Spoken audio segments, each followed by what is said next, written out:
It was a bright morning in the early part of summer. The mole and the water rat had been up since dawn discussing the joys of boating.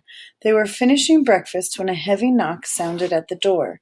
The mole went to the door, and the rat heard him utter a cry of surprise. Then he flung the door open and announced, "Mr. Badger!"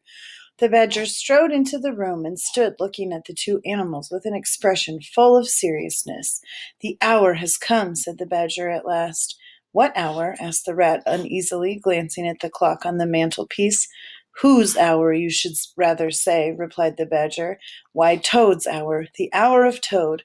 I said I would take him in hand as soon as the winter was over, and I'm going to take him in hand today." "Toad's hour, of course!" cried the mole delightedly. "It had been brought to my attention," continued the badger, taking an armchair, "that another new motor car will arrive at Toad Hall today. You two animals will accompany me to Toad Hall, and the work of rescue shall begin." "Right you are!" cried the rat enthusiastically. They set off immediately on their mission of mercy. They reached Toad Hall to find a shiny new motor car parked in the driveway. As they neared the front door, it was flung open, and Mr. Toad, attired in his driving clothes, came swaggering down the steps. "Hello!" he cried cheerfully. "You're just in time to come with me for a jolly." Toad's words faltered as he noticed the stern look on the faces of his friends. The badger strode up the steps. "Take him inside," he said to his companions.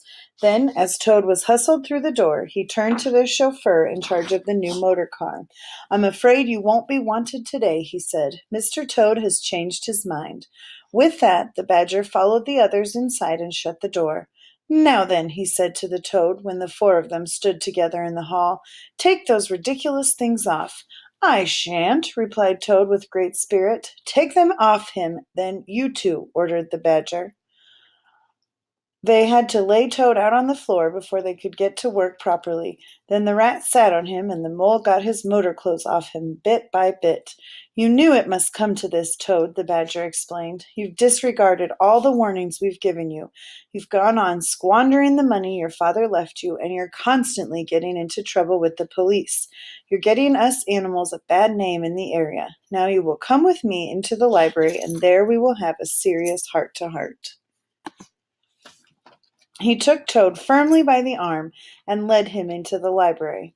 After about 3/4 of an hour, the badger reappeared solemnly, leading by the paw a very dejected Toad.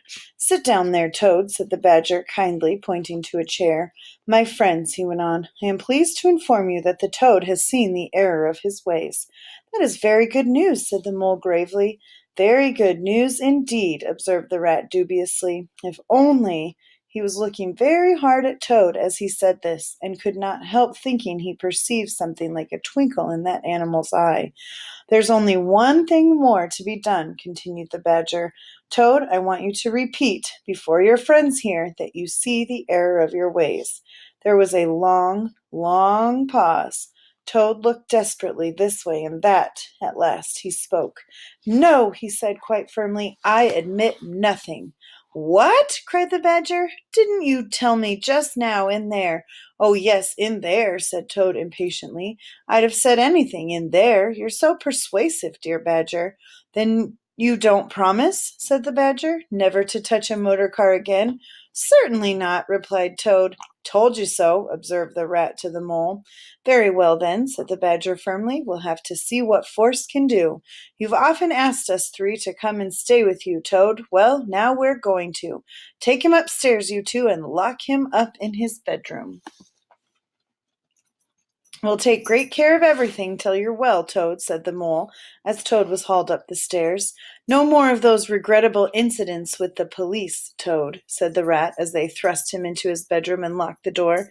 They descended the stair, Toad shouting abuse at them through the keyhole, and the three friends sat down to discuss the matter. "Toad must never be left unguarded," said the badger firmly.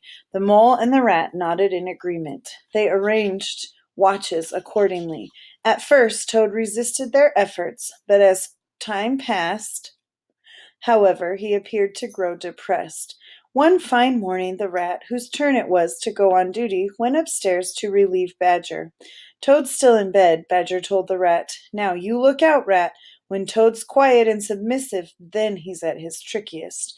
And with that warning, the Badger departed. "How are you today?" inquired the Rat cheerfully as he approached Toad. A feeble voice replied, "Thank you so much, dear Ratty. So good of you to inquire. But first tell me how you are yourself, and the excellent Mole." "Oh, we're all right," replied the Rat. "Mole," he added innocently, "is going out for a run with Badger. Now jump up, and don't lie moping there on a fine morning like this." "Dear kind Rat," murmured Toad, "I can't jump up now, if ever. I hate being a burden, and I do not expect to be one much longer." "Well, I hope not to," said the Rat heartily. "I'm a nuisance, I know," replied the Toad. "You are indeed," said the Rat, "but I tell you, I'd take any trouble on earth for you, if only you'd be a sensible animal." "If I thought that, Ratty," murmured Toad, "then I would beg you to fetch a doctor." "Why, what do you want a doctor for?" inquired the Rat. "Surely you have noticed of late," murmured Toad. "But no, why should you? Never mind, forget that I asked."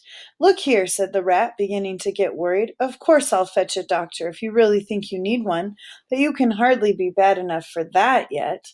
Let's talk about something else." "I fear, dear friend," said Toad, "that talk can do little for me. And by the way, if you do fetch a doctor, would you mind fetching a lawyer too?" "A lawyer? Oh, gracious me!" the concerned Rat said to himself as he hurried from the room, not forgetting, however, to lock the door behind him. Outside, he stopped only for a moment to consider Toad's behavior before running off to the village on his errand of mercy. As the key turned in the lock, the Toad hopped out of bed. Toad watched Rat from his window until he was out of sight. Laughing heartily, Toad dressed quickly in his best suit, filled his pockets with cash, and improvised a rope by knotting sheets from his bed together. Tying one end of the rope around the strongest part of his window, Toad slid lightly to the ground, and taking the opposite direction to the Rat, marched off light-heartedly, whistling a merry tune. It was a gloomy luncheon for Rat when the Badger and the Mole returned. "He did it awfully well," said the crestfallen Rat. "He did you awfully well," replied the Badger hotly. "He's got clear away for now, and the worst of it is he'll be so conceited with what he'll think is his cleverness that he may commit any folly. But we'd better stay here. Toad may be brought back at any moment on a stretcher or between two policemen." Meanwhile, Toad was walking briskly along a main road. "Smart piece of work, that," he remarked to himself. With this thought in mind, he strode along till he reached a little town where the sign of the Red Lion reminded him that he was hungry. He marched into the inn and ordered lunch. He was about halfway through his meal when a familiar sound made him jump. The glorious sound of a motor car could be heard in the inn yard. Before long, the owners of the motor car appeared in the inn. Eager to get a look at the vehicle, the Toad slipped out and sauntered round to the inn yard. "There cannot be any harm," he said to himself, "in my just looking at it." The car stood in the middle of the yard. Toad walked slowly round it. "I wonder if this sort of car starts easily," he said to himself. Then the next moment, hardly knowing how it came about, he was hurtling along in someone else's motor car. "To my mind," observed the chairman of the bench of the magistrates, "the only difficulty that presents itself is how we can sufficiently punish this rogue. He has been found guilty of stealing a motor car, of driving dangerously, and of gross impertinence to the rural police. Mr. Clerk, will you tell us what is the stiffest penalty we can impose on this villain?" The clerk scratched his nose.